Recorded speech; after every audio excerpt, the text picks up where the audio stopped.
beneficiar o Brasil. Nasceu com a defesa das minorias e acabou se transformando num movimento feminista que ocorreu pelo mundo inteiro e que no Brasil teve grande destaque no noticiário dos jornais. Elas estão acompanhando o trabalho da Constituinte e formando lobbies, corpos de pressão sobre os constituintes, sobre os parlamentares. Quem está aqui para analisar, para fazer um balanço das conquistas da mulher na Assembleia Nacional Constituinte é Jaqueline Pitangui, a presidente do Conselho Nacional dos Direitos da Mulher.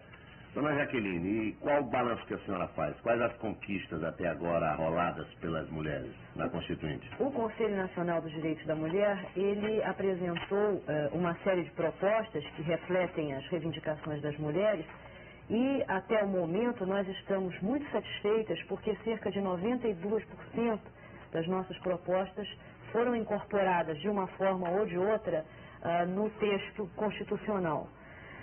Por exemplo, um princípio que nós consideramos fundamental, que é o princípio de que os crimes de discriminação sexual passam a ser inafiançáveis, faz parte do relatório da Comissão de Direitos e Garantias do Homem e da Mulher e constitui um mecanismo fundamental que é para que o princípio da isonomia, o princípio da igualdade que as constituições já contemplavam, passe a ser efetivamente um princípio com mecanismos de regulação e de aplicação.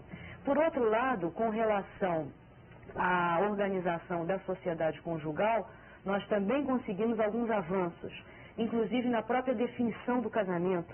Quer dizer, o casamento não é apenas aquele constituído pelo casamento civil, mas também pela união estável, porque nós sabemos que quase que a maioria, não é, da organização da sociedade conjugal no Brasil não passa por um cartório, não passa por uma sanção, digamos assim, legal. E a questão do pátrio poder?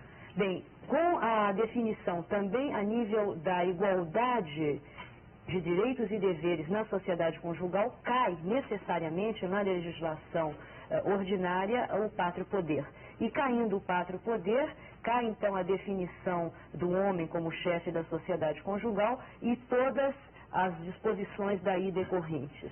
Nós também avançamos no sentido de que foi contemplada a licença de 120 dias, né, para a maternidade. Exato. Aí, no caso, não pode ser uma faca de dois gumes, porque de um lado as empresas podem ser obrigadas a conceder os 120 dias, mas depois podem discriminar as mulheres no mercado de trabalho. Algumas das reivindicações das mulheres trabalhadoras relativas à proteção são reivindicações justíssimas.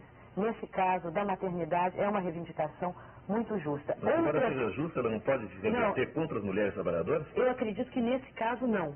Mas, por exemplo, o que nós devemos rever são algumas outras legislações aí na nível de CLT que visam proteger o trabalho da mulher excessivamente e que muitas vezes aí sim a excluem do mercado de trabalho porque tornam a mão de obra feminina ou muito mais custosa ou mais protegida. Eu dou, por exemplo, a questão do trabalho insalubre, que é proibido a mulher, mas devia ser proibido a homens e mulheres, e não apenas a mulheres, ou a questão do trabalho noturno, que é uma grande discussão. Mas com relação à maternidade, do momento em que o Estado compreenda a função social da maternidade e da paternidade, como decorrência lógica, esses 120 dias são fundamentais para garantir até na criança, né, uma condição mais saudável para enfrentar. As mulheres se sentem frustradas em algumas das suas reivindicações dentro da Constituinte? Sim, nós nos sentimos frustradas em algumas e ameaçadas em outras. Por exemplo? Frustradas, aposentadoria para a dona de casa. Essa questão da aposentadoria para a dona de casa, ela reflete uma reivindicação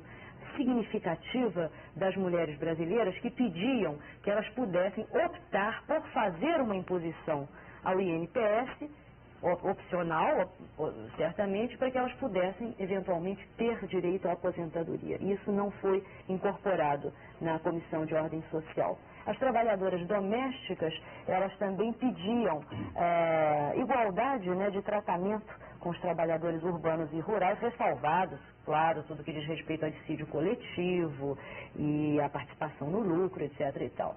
Mas também não tiveram esse mesmo tratamento. E a obrigatoriedade das empresas públicas e privadas de terem a creche. Essa foi também uma perda.